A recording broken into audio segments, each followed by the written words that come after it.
Para o governo, comemoração. Para o consumidor, alívio. A inflação oficial do Brasil perdeu bastante força em julho e fechou o mês praticamente estável em relação a junho. São esses dados que a gente vai começar a ver aqui no nosso telão.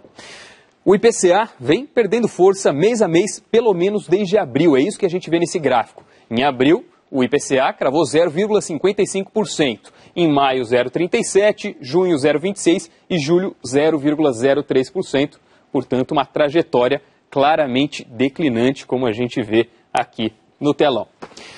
E no acumulado dos últimos 12 meses, o indicador calculado pelo IBGE, que estava em 6,70%, acima, portanto, da meta, do teto dela, do teto da meta estabelecida pelo Conselho Monetário Nacional, caiu para 6,27%, abaixo desse patamar considerado o limite máximo aceitável pelo Banco Central para o aumento anual dos preços.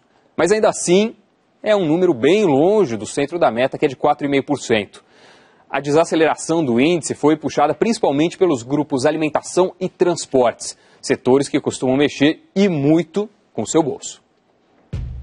A inflação deu um respiro em julho e o IPCA teve a menor alta em 3 anos. O grupo Transportes foi o que mais ajudou a puxar o índice para baixo. A queda foi de 0,66% no mês passado, enquanto em junho houve aumento de 0,14%.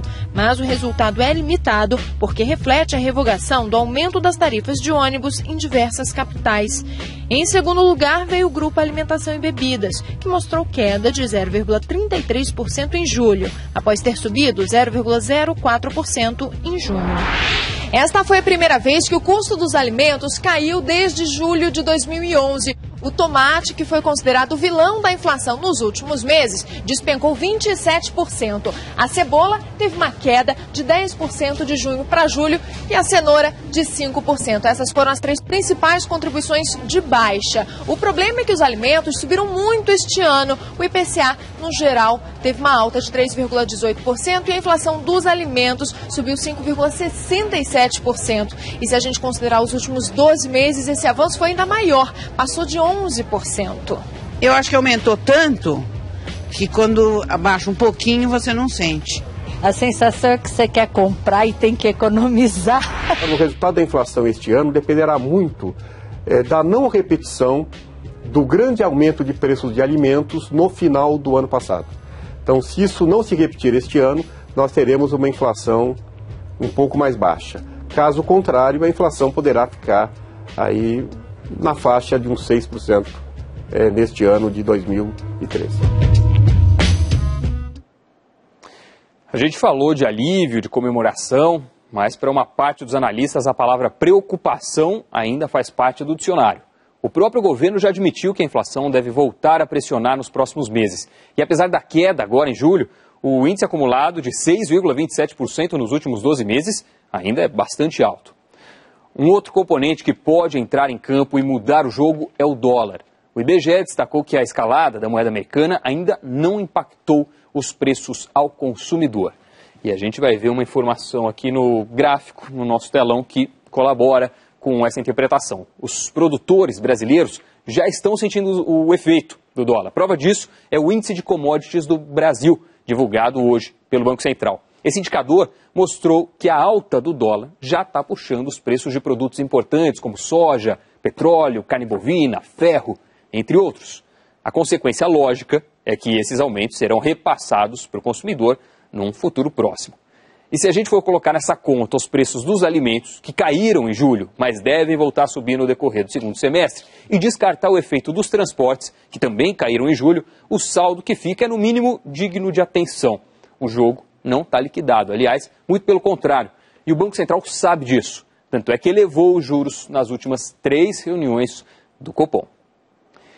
E para falar sobre esse dia cheio de números de inflação, a gente recebe no estúdio o economista da LCA Consultores, Francisco Pessoa. Seja muito bem-vindo ao Conta Corrente. Tudo bom? Boa noite. Tudo bom? Bom, uma queda na velocidade da inflação em julho já era prevista pelo mercado. Agora, a intensidade dessa desaceleração veio de acordo com os cálculos dos economistas? Também, veio de acordo com os cálculos, o pessoal estava esperando uma coisa muito próxima de 0,04, 0,02, estava dentro do preço. Quer dizer, então não teve nenhuma surpresa nesse número.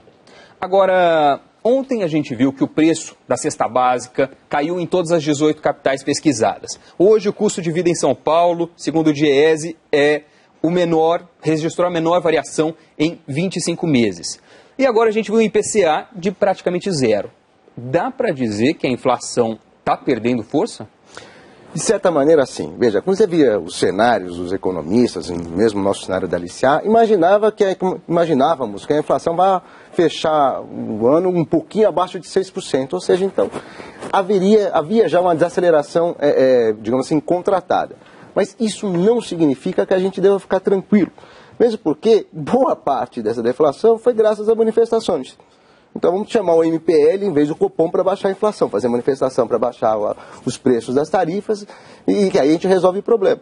Ou seja, então tem uma parte dessa queda que ela é, digamos, ilusória. Por isso que nós não podemos descansar, digamos assim. E o impacto foi por quê? Porque as pessoas foram menos às lojas, os lojistas fecharam. Onde exatamente o impacto refletiu na inflação? Foi porque você tinha... havia certos aumentos de preços de tarifas de ônibus, principalmente em São Paulo e Rio de Janeiro, e esses aumentos foram revogados. Única e exclusivamente por isso.